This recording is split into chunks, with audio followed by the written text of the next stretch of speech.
সপ্তাহের শ্রেষ্ঠ দিন হলো শুক্রবার, আর শুক্রবারের শ্রেষ্ঠ নামাজ হলো জুমা। জুমার নামাজের বিভিন্ন ফজিলত বর্ণিত আছে হাদিসে। রাসূলুল্লাহ সাল্লাল্লাহু আলাইহি সাল্লাম ইরশাদ করেছেন, জুমা হচ্ছে শ্রেষ্ঠ দিবস। তিনি আরো বলেছেন, যে ব্যক্তি সুন্দররূপে উজু করে জুমা নামাজ পড়তে আসবে, তার পূর্ববর্তী জুমা থেকে বর্তমান জুমা পর্যন্ত সংগঠিত গুনাহসমূহ মাফ হয়ে যায়। পবিত্র কুরআনে সূরা আল জুমায় ইরশাদ করা হয়েছে, যখন সালাতের জন্য জুমার দিবসের আহ্বান জানানো হয়, তখনই আল্লাহর স্মরণের উদ্দেশ্যে চলে এসো এবং ব্যবসায়িক লেনদেন বন্ধ করে দাও। এটা তোমাদের জন্য উত্তম, যদি তোমরা জানতে। জুমার নামাজের ফজিলত।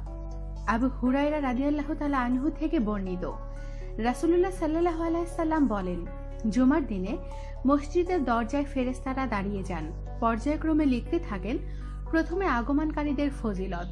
সর্বপ্রথম আগমনকারী একটি উট কুরবানি করার সওয়াব লাভ করেন, পরের জন গরু, তার পরের জন দুম্বা, অপরজন মুরগি এবং তার পরের জন ডিম কুরবানি দেওয়ার সওয়াব লাভ করেন।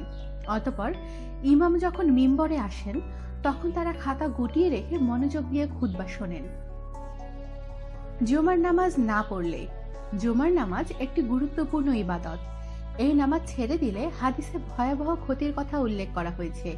এই জন্য প্রতিটি মুসলিমকে অবশ্যই জুমার নামাজ গুরুত্ব সহ পড়া উচিত। জুমার নামাজে প্রত্যেক বালেগ পুরুষেরই জন্যই ওয়াজিব। হাদিসে এসেছে, হযরত হাফসা রাদিয়াল্লাহু তাআলা আনহা থেকে বর্ণিত, রাসূলুল্লাহ সাল্লাল্লাহু আলাইহি সাল্লাম প্রত্যেক মুসলমানের জন্য জুমার নামাজ আদায় করা ওয়াজিব, অপরিহার্য কর্তব্য। রাসূলুল্লাহ সাল্লাল্লাহু আলাইহি সাল্লাম বলেন, যে ব্যক্তি অবহেলা অলসতা করে পরপর 3 জুমা নামাজ ছেড়ে দিল, আল্লাহ তার অন্তরে মোহর মেরে দেবে। জুমার 1 রাকাত ছুটে গেলে, কারো জুমার 1 রাকাত ছুটে গেলে বাকি আর 1 রাকাত ইমামের সালাম ফেরানোর পর উঠে পড়ে নিলে তার জুমা হয়ে যাবে। অনুরূপ কেউ দ্বিতীয় রাকাতে রুকুর আগে থেকে পেলেও ওই রাকাত এবং তার সাথে আরেক রাকাত পড়লে তারও জুমা হয়ে যাবে। কিন্তু যদি কেউ দ্বিতীয় রাকাতে রুকু শেষে হওয়ার পর জামাতে শামিল হয়, তাহলে সে জুমার নামাজ পাবে না। এই অবস্থায় তাকে জোহরের 4 রাকাত আদায়ের নিয়মে জামাতে শামিল হয়ে ইমামের সালাম ফেরার পর 4 রাকাত ফরজ পড়তে হবে। আর কেউ যদি জুমার নামাজ না পায় বা মসজিদে গিয়ে দেখে জুমা শেষ হয়ে গেছে, তবে তাকে জোহর নামাজ পড়তে হবে, কারণ জামাত ছাড়া জুমার নামাজ হয় না।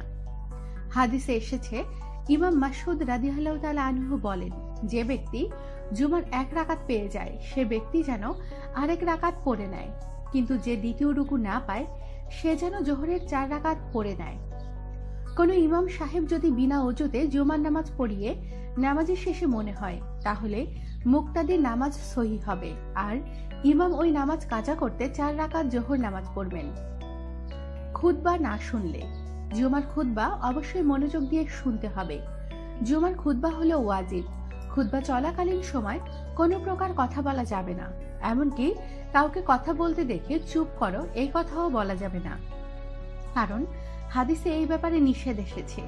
আবু হুরায়রা রাদিয়াল্লাহু তাআলা আনহু হতে বর্ণিত, রাসূল সাল্লাল্লাহু আলাইহি ওয়াসাল্লাম বলেন, ইমামের খুতবা দেয়া অবস্থায় তুমি যদি তোমার সাথীকে বলো তুমি চুপ করো, তাহলে তুমি অনর্থক কথা বললে।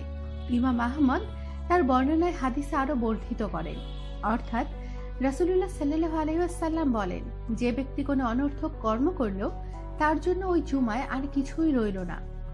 অনেকে খুতবার সময় নামাজ পড়েন, এটাও হাদিসে নিষেধ করা হয়েছে, কারণ যেই নামাজ পড়া হচ্ছে সেটি সুন্নত, আর খুতবা শোনা হলো ওয়াজিব।